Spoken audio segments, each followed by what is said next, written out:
नमस्कार, गुंजन रेसिपी मराठीमध्ये तुमचे खूप खूप स्वागत आहे। आज आपण पनीर मसाला ही रेसिपी पाहणार आहोत। त्यासाठी मी गॅसवर एक पॅन गरम करायला ठेवलेला आहे। त्या पॅनमध्ये मी 2 चमचे तेल टाकून घेते। चमचे आपल्या रोजच्या वापरातलेच, आपण ज्या चमच्याने पोहे खातो तेच चमचे मी घेतलेले आहेत। 2 चमचे तेल टाकल्यानंतर आपलं तेल गरम होतंय तोपर्यंत मी इथे पाव किलो पनीर घेतलेले होते आणि पाव किलो पनीरचे मी चौकोनी तुकडे करून घेतलेले आहेत। एक 5 मिनिटं आपण हे शॅलो फ्राय करून घेऊया आणि 5 मिनिटानंतर मी हे पनीर काढून घेणार आहे।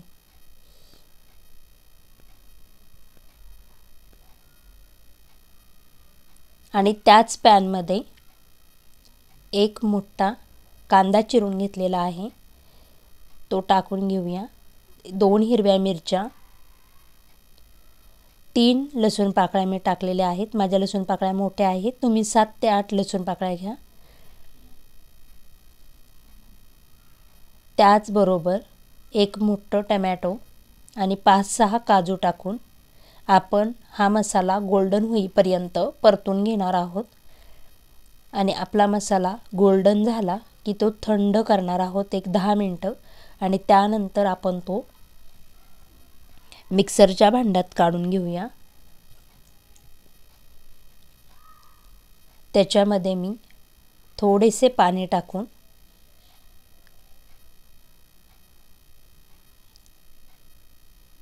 एक चमचा काश्मीरी लाल तिखट, तो फक्त कलरचा मसाला आहे,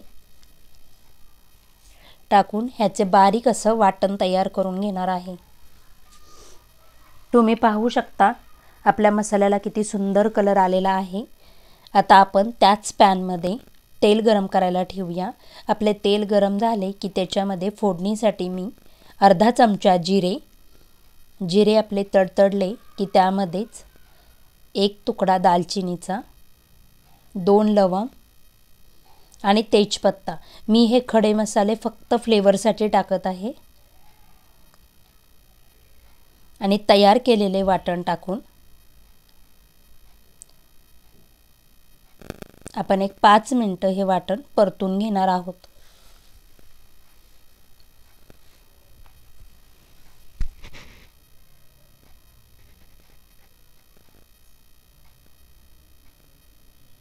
पाच मिनिटानंतर आपण त्याच्यामध्ये पाव चमचा हळद, 1 चमचा धणे पावडर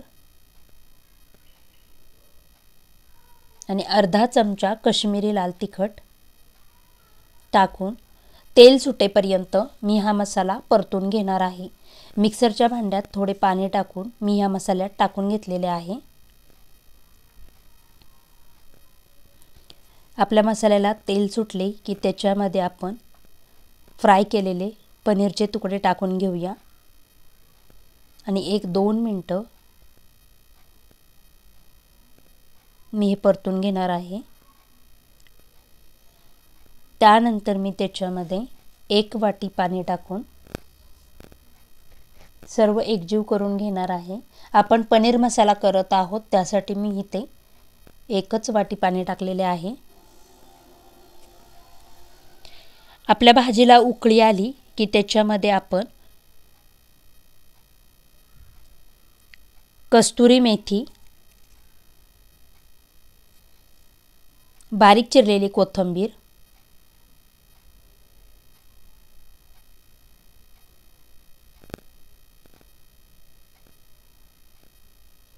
टाकून त्यामध्येच आता आपण चवीनुसार मीठ टाकून घेणार आहोत।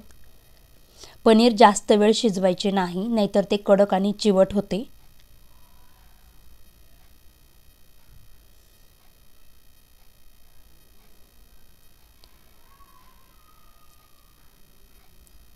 एक 2 मिनिटं आपण हे सर्व हलवून घेऊया आणि गॅसची फ्लेम बंद करूया। अशा पद्धतीने आपला पनीर मसाला तयार झालेला आहे। तुम्ही पाहू शकता कलर टेक्स्चर किती छान आलेला आहे। अशा पद्धतीने आपला पनीर मसाला तयार